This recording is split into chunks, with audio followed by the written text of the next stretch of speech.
देश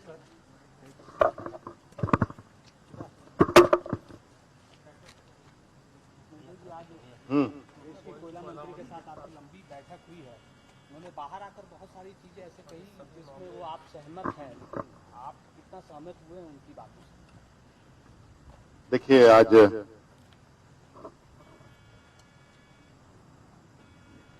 देश के कोयला मंत्री जी झारखंड आए थे और हमारी उनसे मुलाकात भी हुई और काफी सकारात्मक मुलाकात भी हुई। कई उनके पदाधिकारी भी मौजूद रहे और एक बैठक हमारे पदाधिकारियों के साथ भी की गई। और क्योंकि आप जानते हैं कि कोल इंडिया का एक बहुत बड़ा हिस्सा हमारे राज्य में कार्यरत है और कई विषय वर्षों से लंबित चली आ रही हैं और कोल इंडिया खनन पे खनन किए जा रहा है। कई चीजों पर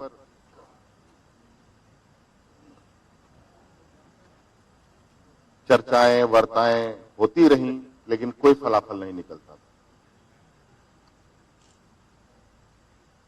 विषय तो बहुत थे। माननीय मंत्री जी ने बहुत सकारात्मक आश्वासन दिया है और मुझे लगता है कि अगर उन्होंने आश्वासन दिया है, जिस अनुरूप उन्होंने आज पहला कदम उठाया है, मुझे उम्मीद है कि अब सरकार की जो हक थी, कोल इंडिया जो लगातार अपने कब्जे में दबा के रखा रहा है, उसको हम निकाल पाने में सक्षम होंगे। कोल इंडिया जैसे कहा जाए कि एक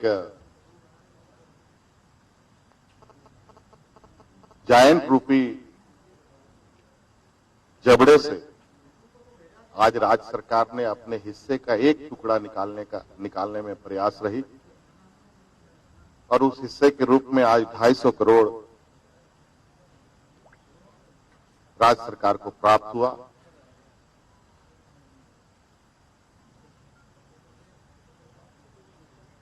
विगत 2009 से लेकर के 2019 तक लगभग 10 साल का कार्यकाल में सरकारी जमीन पर, जिसको कोल इंडिया ने अपने अंतर्गत रखकर उससे कोयला निकाला और उसमें एक भी रेवेन्यू राज्य सरकार को प्राप्त नहीं हुआ। और मुझे लगता है कि अलग राज्य होने के बाद से आज तक इस राज्य में कई मंत्री बने, मुख्यमंत्री भी बने। उसमें से हमारे एक पूर्व मुख्यमंत्री भी आज साथ में आए थे और इससे पहले भी राज्य में भारतीय जनता पार्टी की शासित सरकार थी। आज उस समय भी ये हक पाने में नाकाम रहे। आज पहली बार लगातार 6 महीने से प्रयास करने के उपरांत ये मार्ग प्रशस्त हुआ है और आज उसके अनुरूप जो हमने क्लेम किया है, लगभग जो सरकारी जमीन की मुआवजे को लेकर, झाड़ झंकड़ वाली जमीन की मुआवजा को लेकर लगभग 8,000 करोड़ की हमने उसमें दावे किए हैं। अब उसका लगातार आकलन किया जाएगा और उसी हिस्से में आज लगभग 250 करोड़ रुपए भारत सरकार ने राज्य सरकार को दिया है और मुझे लगता है ये एक बेहतर संकेत है और इस राज्य के लिए एक बड़ी उपलब्धि है कि इतने दिनों तक, इतने वर्षों तक सर पटकते रहे, लेकिन कोल इंडिया कभी नहीं इस विषय पर उसने संज्ञान नहीं लिया। और कई विषय हैं जहां हम लोगों ने इनको उन्हीं के नियम कानून को नहीं पालन करने का कोल इंडिया का जो रवैया रहा है वो अंकित किया है। बातें बहुत थी, लेकिन हमने कहा कि सभी बातों को एक साथ रख करके फिर से उलझने की आवश्यकता नहीं है। एक एक कड़ी खोलकर पूरी तरीके से हम लोग राज्य सरकार के अपने हकों की रक्षा करेंगे और यहाँ के अधिकार को राज्य के लोगों को समर्पित करेंगे। कॉमर्शियल माइनिंग को लेकर क्या कुछ बोला वो कह रहे हैं कि हो गई या आपको उन्होंने कहा है कि आप एक बार पुनर्विचार करें और जो सुप्रीम कोर्ट में मामला गया है इस पर आपको सोचना चाहिए। नहीं, बिल्कुल ये बात है कि हम लोग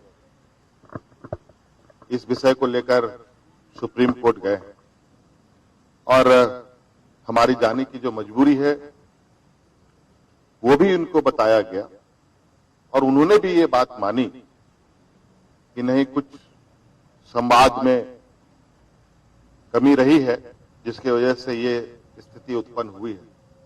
हमने तो बिल्कुल स्पष्ट रूप से कहा कि आज आप आए हैं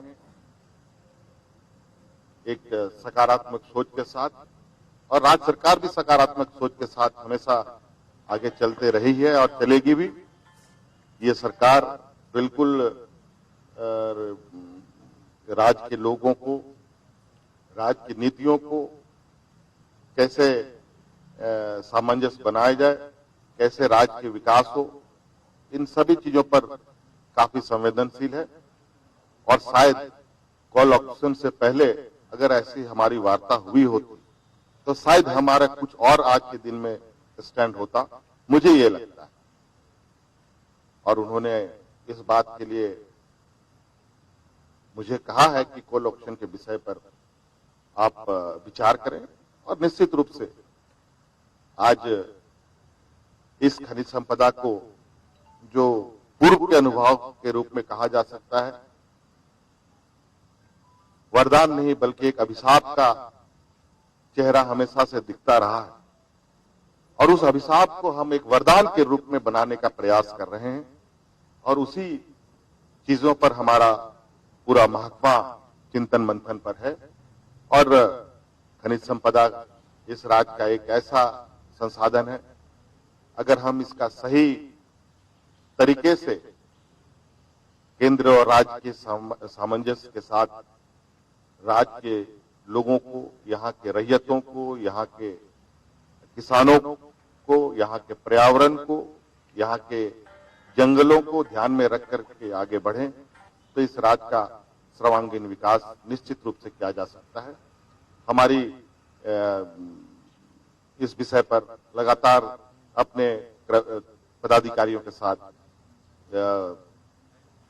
वार्तालाप जारी है और न्याय संगत, विधि संगत क्या बेहतर इस रास्ते पे चला जा सकता है, आगे सरकार निर्णय लेगी। रॉयल्टी पर कुछ बात हुई है, रॉयल्टी को लेकर हमेशा ही आप सवाल उठाते रहे हैं।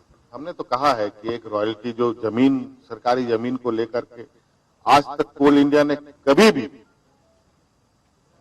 सरकारी जमीन की रॉयल्टी नहीं दी, मुआवजा नहीं दिया।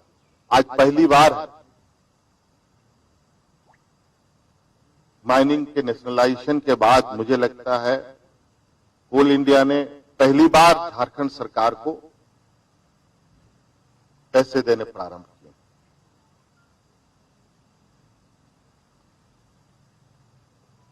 और निश्चित रूप से ये राज्य का हक था, यहाँ के लोगों का, यहाँ के रैयतों के लिए, इस राज्य के विकास के लिए ये एक बहुत बड़ी बात है। रॉयल्टी को लेकर के भी हमने कहा कि रेलवे से जो कोयला लेके जाते हैं उसका चालान ये नहीं लेते राज्य सरकार से, ये चालान मात्र ट्रकों के लिए लेते हैं। और रेलवे से कितना कोयला जा रहा है, किस ग्रेड का जा रहा है, राज्य सरकार के पास कोई इसका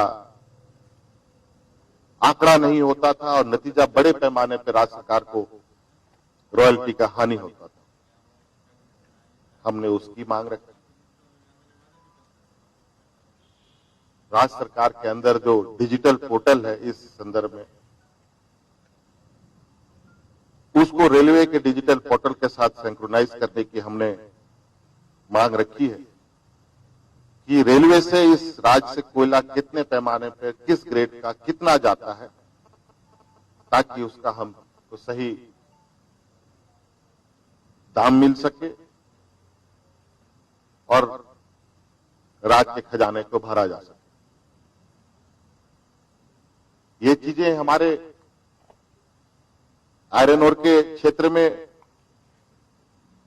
बिल्कुल तरीके से और सिस्टमेटिक वे में, लेकिन कोल इंडिया मात्र एक ऐसा संस्था है जो अपने ही कानूनों का, अपने ही बनाए गए कानूनों का उल्लंघन करती है। ये बड़ा दुर्भाग्य है। अब इस विषय पर कोल इंडिया के हर एक गतिविधियों, हर एक चीजों पर हमारी सरकार की नजर है, डिपार्टमेंट की नजर रहेगी और जो राज्य के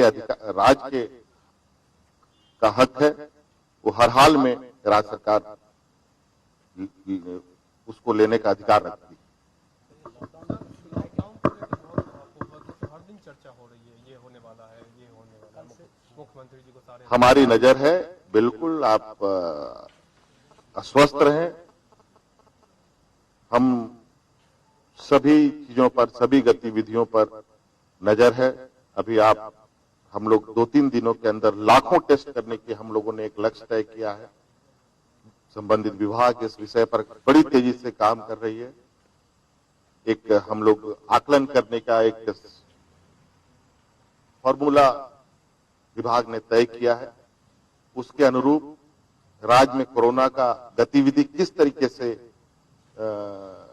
विचरण कर रहा है, किस तरीके से उतार चढ़ाव हो रहा है, और उसके रिपोर्ट के आने के बाद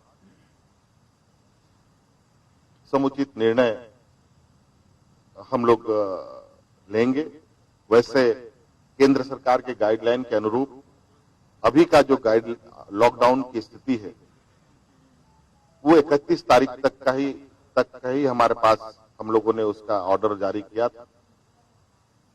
अभी यथावत बनाने के लिए 31 अगस्त तक के लिए उसको बढ़ाने का हमने निर्देश दिया है कि चीजें यथावत बनी रहेंगी और इस बीच में कोई उतार चढ़ाव होगा तो जो हम लोग इस पूरे राज्य पर पूरे राज्यव्यापी एक प्रयोग करने की तैयारी में है। उस प्रयोग से क्या परिणाम आएगा उसके बाद कोई निर्णय जरूर लेंगे। और किस तरह का प्रयोग उसमें? टेस्ट का है, संक्रमण का उतार चढ़ाव का है, क्योंकि अभी पलामू प्रमंडल में भी एक हम लोग का टेस्टिंग सेंटर बहुत उम्दा तकनीक से लैस वो प्रयोगशाला स्थापित हो चुका है। उसमें टेस्टिंग प्रारंभ हो चुकी है और कुछ दिनों के बाद एक और संथाल परगना में भी वो प्रयोगशाला का विधिवत उद्घाटन होगा। तो हम लोग सभी चीजों को देख रहे हैं, सभी चीजों पर हम लोग की नजर है।